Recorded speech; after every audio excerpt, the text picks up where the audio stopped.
So here I am. It's still the 28th of November, and this is the last YouTube I'm doing today.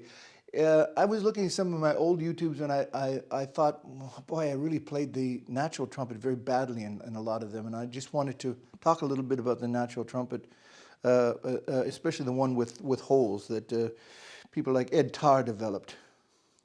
Ed was a friend of mine, a very, very fine musicologist and trumpet player, and he's very much responsible in the revival of the natural trumpet. He and Michael Laird and people like Donald Smithers from the United States, also Friedemann Immer from Cologne.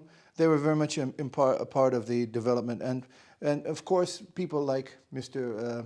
Adolf and Reini Egger in Basel. And this happens to be an Adolf Egger trumpet, Reini's father's instrument, but I've added some bell changeable, and this is a Renaissance bell that Reini made.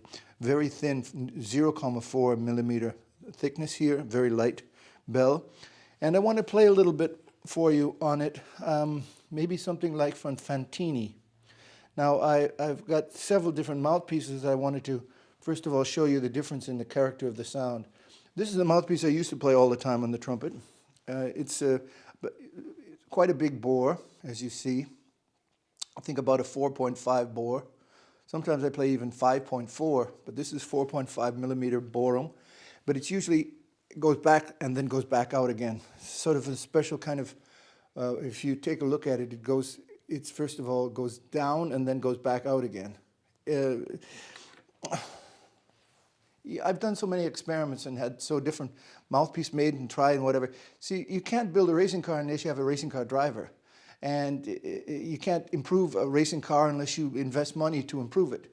So to make a long story short, we're not talking about racing cars, we're talking about trumpets here. But this is in C, and this is what they call the Baroque trumpet, which is not a natural trumpet because it has holes to a vented instrument, but it helps with the intonation. I'll show you exactly how that works.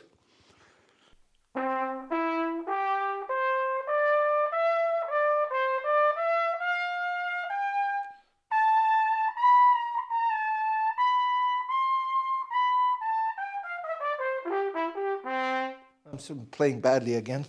Sorry. I can actually play this instrument very well. I played some back in the 80s, I did a recording where I played quite a lot of this. This is actually the very first CD, LP, cassette that I ever did here in Germany. This was done by RM Music, Rundfunkmission. See, this is one in 1987, I think, and it was, look at me, wow. Check it out here, all kinds of things that I played. The Rundfunkmission was the radio mission. They would send broadcast to East Germany because they were concerned about the godless East Germany. They didn't have enough Christian stuff there. Anyway, so these are the people that were, and you can see me holding this instrument in another form. The bell that I have on there is, I think, like this here, or I have it on the shelf, but I don't want to jump around all the time. It really bothers me myself. But this is the Renaissance bell that I have down here. It's not an instrument of itself. It's just a changeable bell. There's a Baroque bell and this is a Renaissance bell. So I just wanted to play a little bit of what most trumpet players will know as, for example, from Girolamo Fantini. There's a picture of Girolamo Fantini right up there. Can you see the guy with the funny head and whatever at the top? See? You see it? Okay. This is Girolamo Fantini. He was a famous trumpet player from the Toscana, and he also played in Rome, and he played with Frescobaldi, the famous composer, organist. Anyway, he wrote a treatise and a book, a method book that was brought out in Frankfurt in 1638, and it's very famous, and I have it someplace here, but I don't want to talk about that. I want to play a little bit for you. So, anyway.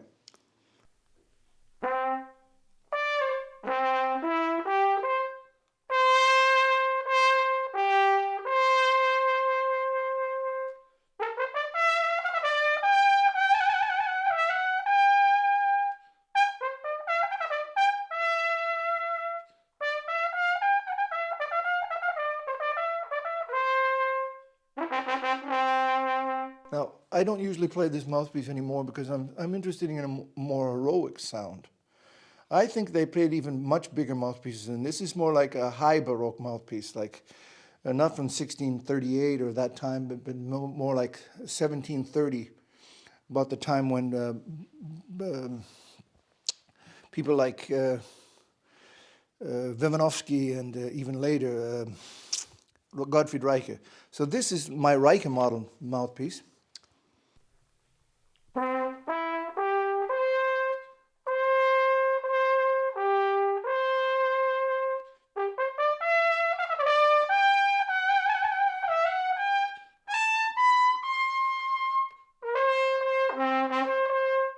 Now you can hear that I've improved the sound and the way that this mouthpiece fits the instrument and the way it speaks.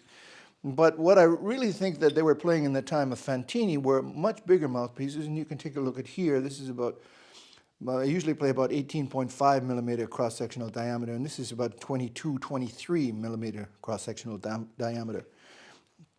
People like Jean-Francois Meduf and some of his students, former students, play this kind of bigger mouthpiece, and they sit around here. And but I like it for Renaissance music because it has a huge character, and you see it's a big bore, about a 5.4 bore or even more, and it has a completely different sound.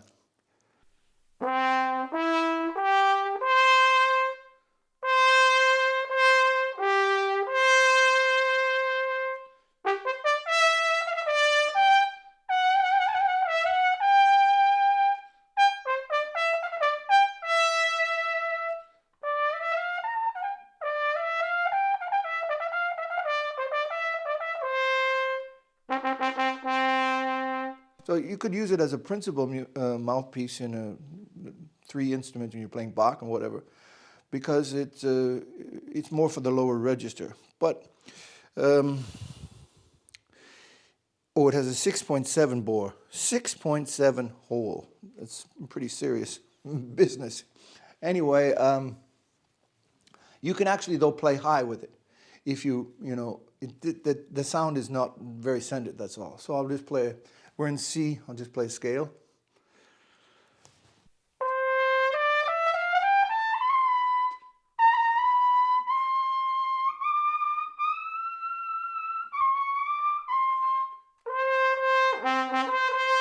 It's like trying to use an alto trombone mouthpiece to play into the high register of the B-flat trumpet or C trumpet. That was a high E. But it's possible to do that. Breathing is a very important thing, and in any event, some of the ideas that I've been trying to work with, I just wanted you to hear that unsuccessfully. But this is a belt-changeable instrument, as I said, and but maybe I should go on to this other thing. I really went over it very superficially last time. This is an instrument that Reini Eger gave to me almost on a song. He sold it me for half of the price because no one can play it. It's too heavy. And it's pure silver, and it weighs about 3 times as much as any other trumpet. You have to have real, and there's no holes, so it has to. And it has a tirarsi movement here. So, and this is one of his authentic mouthpieces with a very flat rim that'll cut your lip like in 2 seconds, so I don't use it at all. But I'll use my own version here, and you can hear how I think it should sound.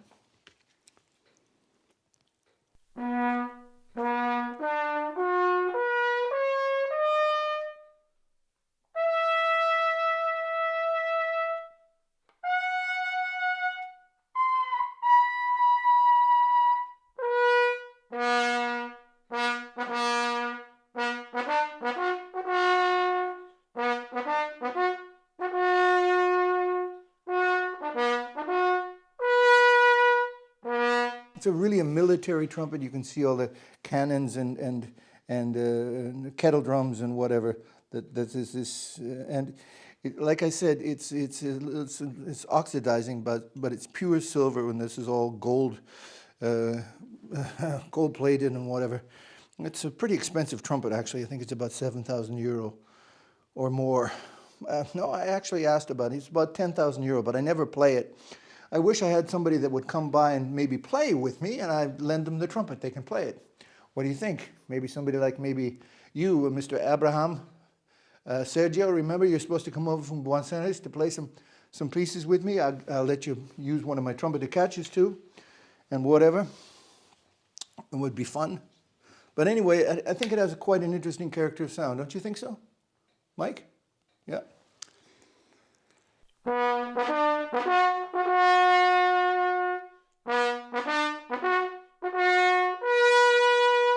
There's a kingly sound. You take a look at this picture here. These are the two Henrys. This is Henry II crowning himself. It's from one of the Shakespearean things. And you can see he has a hunting horn on his belt. That's why I like the picture so much. He has a hunting horn. He's just come back from hunting. He throws his hat on the ground, and he takes his crown and puts it on his head because he thinks his father, Henry I, has died. But actually he's just sleeping. He's still alive. You see him in the background. He's not dead. He's just sleeping. So he crowns himself. It's called the Two Henrys, this painting. I bought it from an Irish person that I know. It's it's copper stick. Anyway, so but I thought you might like that. And this has actually two terrassi. So this is had an extra longer one made. And the reason I don't have this put together like that is because I like to be able to change to have shorter and longer ones. So I just keep it like this.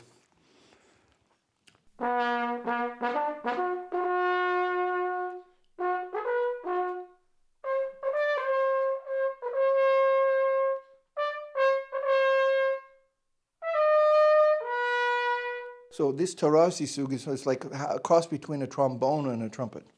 And, you know, there's a lot of chorales written by Bach or Handel or whatever where this instrument is used and applied, as opposed to the clarino, which a lot of other stuff was played for.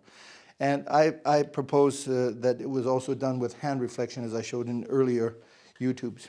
But to make a long story short, the world of the trumpet is pretty large, and there's a lot of interesting things going on. I've just built a new rotary valve B-flat trumpet. It's not finished yet. It's still in its developmental stage, but I think it's going to be a pretty good trumpet. And I'm just going to put a mouthpiece in it and play a couple of notes for you. Well, actually, this is the Cat's Meow of a La Tromba B-flat trumpet double trigger. Actually has another tuning slide here that might be interesting to show. But I think the time is running out for this YouTube, and Mike says we can continue in January after, because this YouTube is probably going to come out on 9th of January, and then after that we'll do something in that week, right, Mike? And then I'll bring out some more. So maybe this other trumpet will be finished by then. But it has also Sierenbauer machine, valve section, and it's just in its developmental state. It's a little tighter bore. I want to make a trumpet that's easier to play. I like big sounding trumpets, but you have to have a lot of energy, and you have to have a big air capacity, and not everybody has that these days. Things have to sometimes speak lighter too. So it was great seeing you, and have a Merry Christmas. I hope you had a good, Happy New Year. I mean, you're going to see this of YouTube on the 9th of January, so I hope you had a good time. And I'm going to continue doing these YouTubes as long as I'm in Germany. And I hope you enjoy them. If you have any problems or have any suggestions or any questions, write to me. la.tromba.stewart@web.de. That's my address. So nice to speak with you, and till then, your friend in Germany, Richard.